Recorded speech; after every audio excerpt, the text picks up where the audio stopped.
Hey guys, welcome back to the Prehistoric Life podcast. I'm your host, Eric Crawford, and today we're diving right into sauropod month again with the apatosaurus. Just kidding, it's apatosaurus. A-P-A-T-O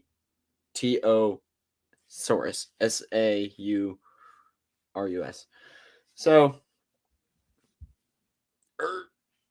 got this bad boy here. Or girl. This is an apatosaurus. It's got the long sauropod neck, very thickish neck. You got a very sauropody head. Big old legs. And a long whip tail. Trust me, that tail is going to be very hang on. Important to the apatosaurus.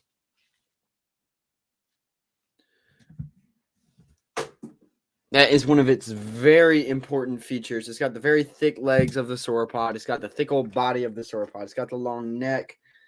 And it's got the very long whip-like tail. It's kind of a big fella, so I'm going to try to move it up here.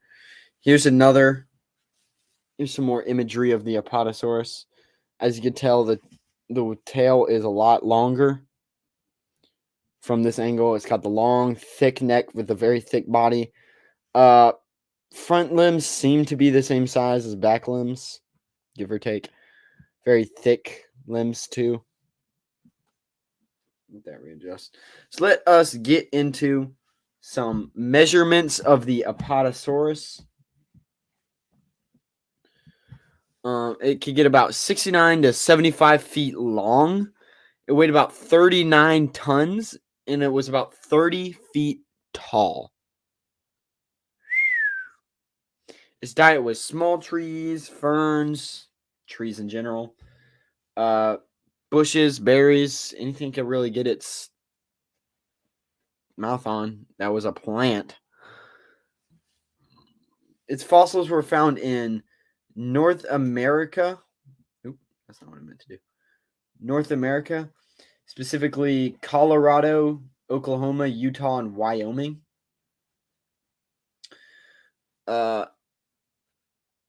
It is a large herbivore. I don't know why I wrote medium there.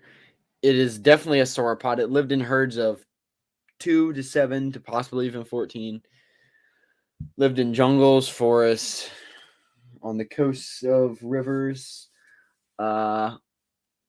plains, forested, roofed plains a little bit. This is the very interesting fact that I wanted to bring up about this bad boy's tail. The apatosaurus could break the sound barrier by whipping its tail, and it could cause a sonic boom by whipping its tail. It was discovered by paleontologist O.C. Marsh in 1877. There are many individuals... Oop, what am I doing? Hang on. There are many individuals found, usually from partial remains. Now, like what I was saying, the tip of its tail could move more than 800 miles per hour, causing a small sonic boom. That is absolutely crazy to think about, that humans aren't the first organisms that we know of that could create sonic booms like that.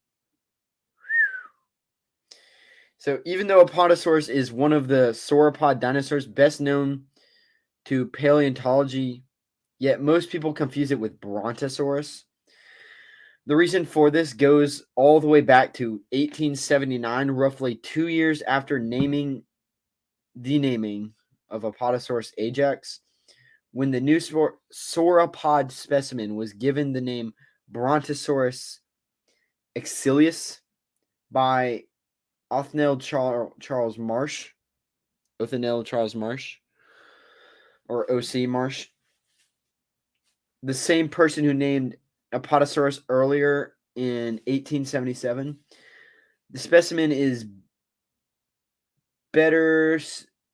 in a better state of preservation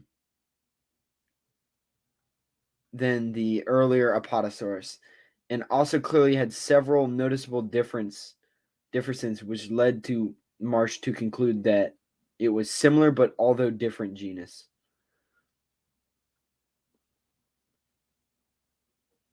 And then Riggs studied it, is what I'm seeing. So, yeah. So people really like to confuse apatosaurus with Brontosaurus, not the same dinosaur.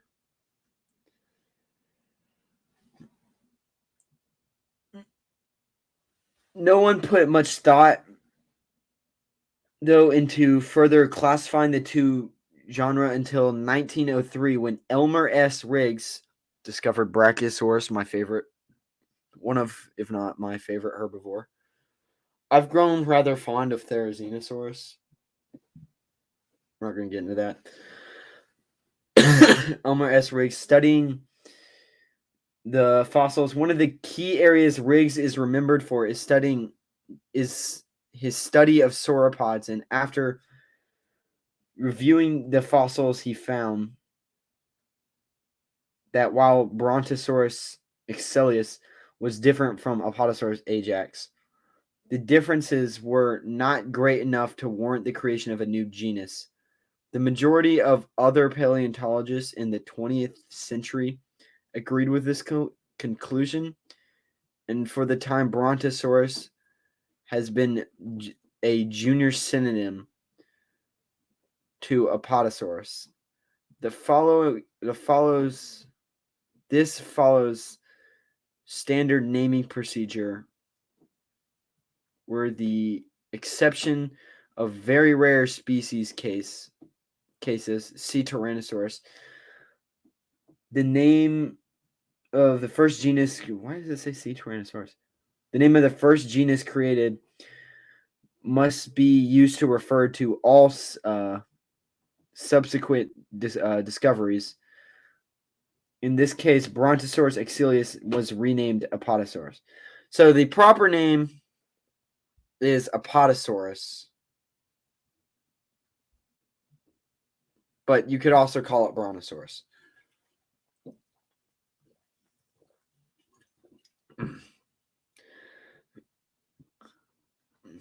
Now, normally the above would be a cut and dry procedure that has been done countless times in the history of zoological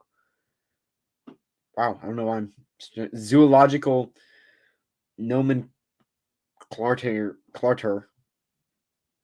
Man, all these science names are really crazy for other genre, but not so in this case. The naming confused by greater public begins in 1905 with the mounting of a Apatosaurus skeleton for public display. Here it was not because the people reconstructing the skeleton had not used parts of other sauropods to complete the skeleton, including the wrong skull. That was the problem, but the fact that they named Brontosaurus despite the new classification by Riggs 2 years earlier. So they put the wrong skull and used other sauropod body parts on the Apatosaurus. So everybody was confused. Apatosaurus has, if I'm not mistaken, nostrils where like a nose would be. But Brachiosaurus has them on its head. On like the top of its head that you can see here. Apatosaurus does not have that. So they're like, oh, it's a new species. Nope. The new reconstruction nonetheless gave museum patrons the idea To the sheer size that the dinosaur could attain, the news of the display spread around the world, albeit under the name Brontosaurus. As such, Brontosaurus began to appear in popular culture. Dang.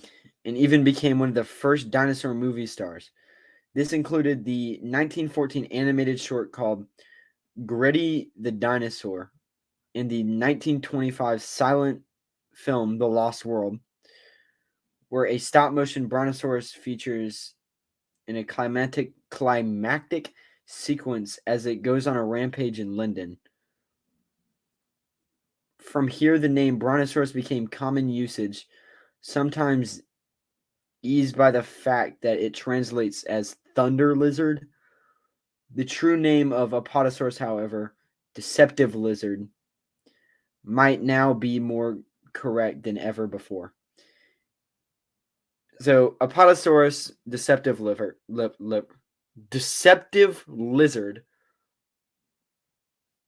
and brontosaurus means thunder lizard. In 2015, a detailed study by please bear with me with some of these names and terms, by Truschelp, Matthias, and Benson concerning fossils of apatosaurus and diplodocus came to the clear conclusion that fossils of apatosaurus axilis were in fact different enough from the apatosaurus type species to keep them a new genus. This meant that Brontosaurus was a valid genus after all. And so all fossil descriptions of Apatosaurus axilis have now been relabeled as Brontosaurus axilis. So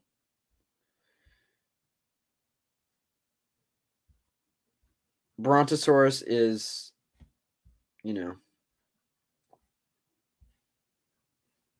Brontosaurus is also Apatosaurus. Apatosaurus is also Brontosaurus. And odd enough, I found 3 different sound videos for Apatosaurus. And whenever I looked up, so how I find the sound videos is I literally just look up what did blank sound like. And it said Apatosaurus sounded like cranking noises. Don't quite know what that means. Does this sound like a cranking sonic boom creature? And if anybody's curious where I'm getting all these facts and stuff, just go to prehistoricwildlife.com. They've got a huge archive of just like a bunch of different dinosaurs. Feel free to just look through those, and because that's what I do. That's where I get most of my information from. This thing lived 150.8 to 155.7 million years ago, which is the Jurassic. So I got to move all this stuff, which is my personal favorite time. So 150, which is actually the bottom of the early Cretaceous, but it's also the late Jurassic. So it's the Trinithonian to the Camergian periods, or sectors, or whatever they're called. Ooh. So, and I'm probably not pronouncing this right, so if anybody wants to just go behind me and be like, oh, this is how you pronounce it, that would actually be amazing. So I'm actually going to start playing these sounds because I've got 3 videos of them apparently, which is pretty different. Usually I have 1, but they're all different. So let's just dive right in this. Wow, okay.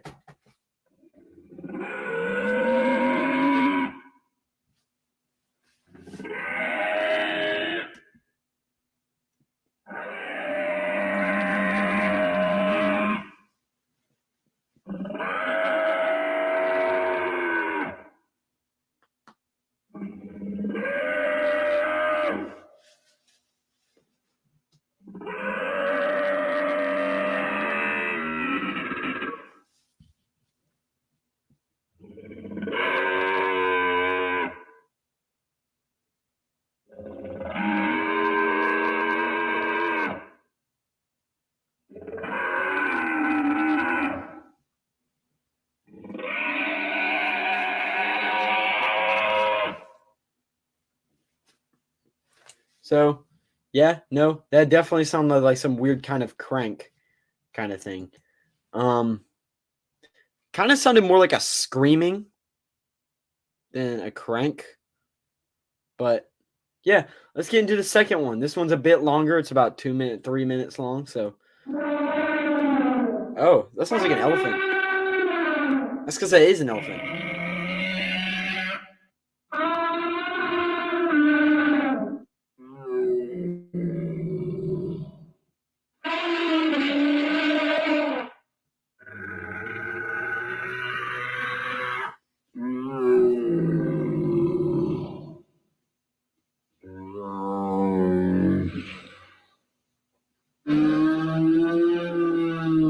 This sounds like a weird cow elephant. What on earth?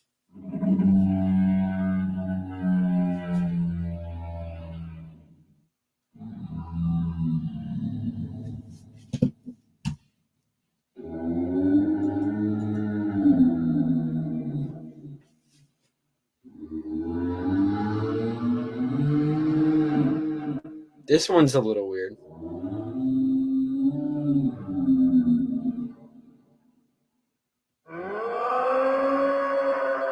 Distant screams.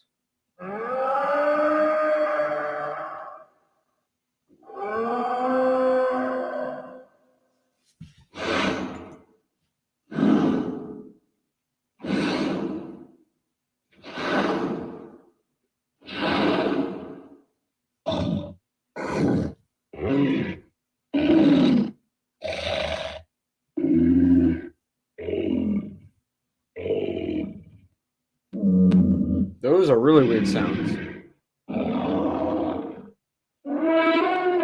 That sounds like an elephant.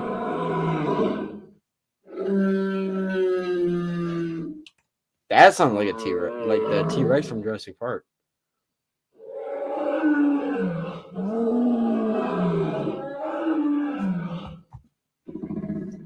What on earth?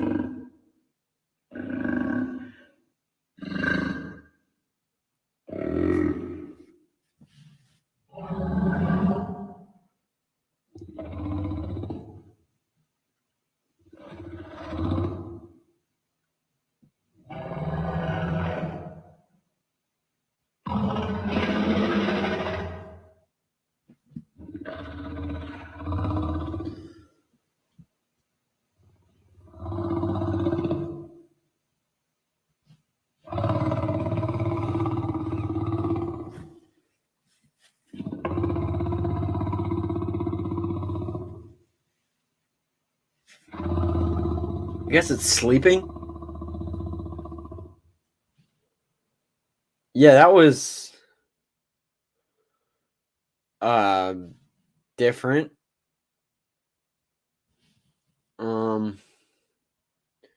Yeah. Some of those sounds definitely sounded more like a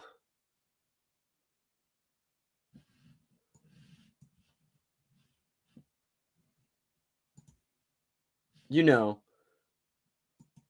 not a apatosaurus, but more like an elephant.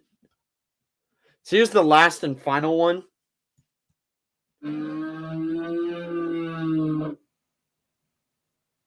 What the world? Okay.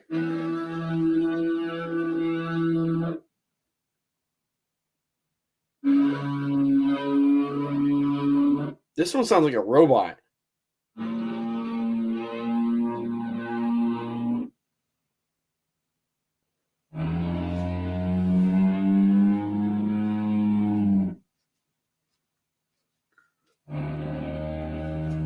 Sounds like a drill of some kind. That's real weird. But it does have that deep bellow that I think an apatosaurus would have.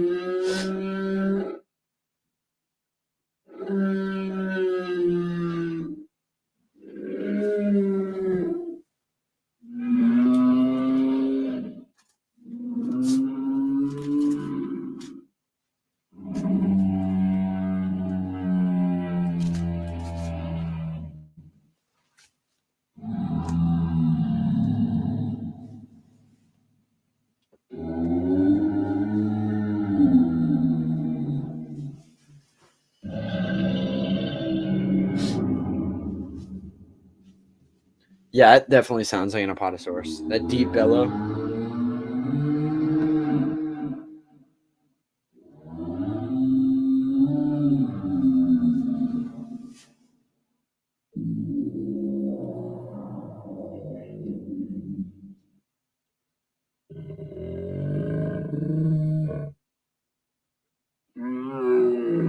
Yeah, this probably seems like the most. This part.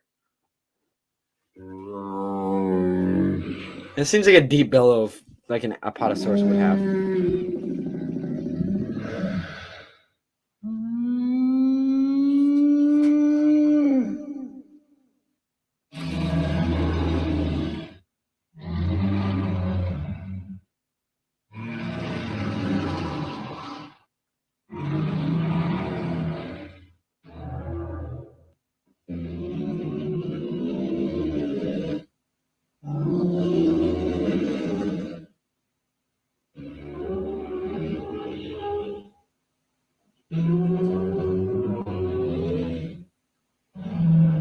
Yeah, no, these seem like some of the deep bellows that an apatosaurus would have.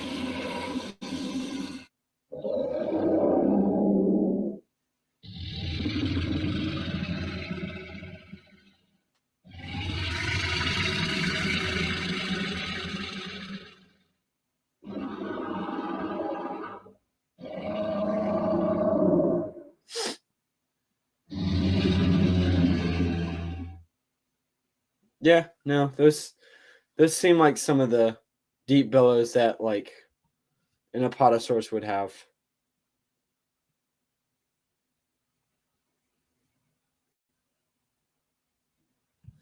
Yeah. So yeah, this has been Prehistoric Life Podcast. What do I think of the apatosaurus? I think the apatosaurus is honestly an amazing creature. Huge asset to like sauropods in general. I love the creature. It's one of the first dinosaur things that I had models. So I find it amazing. It's an amazing creature. So this has been Prehistoric Life Podcast. Remember to go check out the website. Check out the website. It's got all the previous episodes. Like last episode's the Mamenchosaurus and T-Rex Madness of last week. That could not go up on YouTube. I hope YouTube's not listening to this. I'm kidding. Check us out on Instagram for additional content. And also check out on YouTube because I try to upload everything earlier. As you can see, Mamenchosaurus and Supersaurus are the only ones there. As you can kind of see, you can't really see it. But yeah, please go check those out. Remember, I'm your host, Eric Crawford.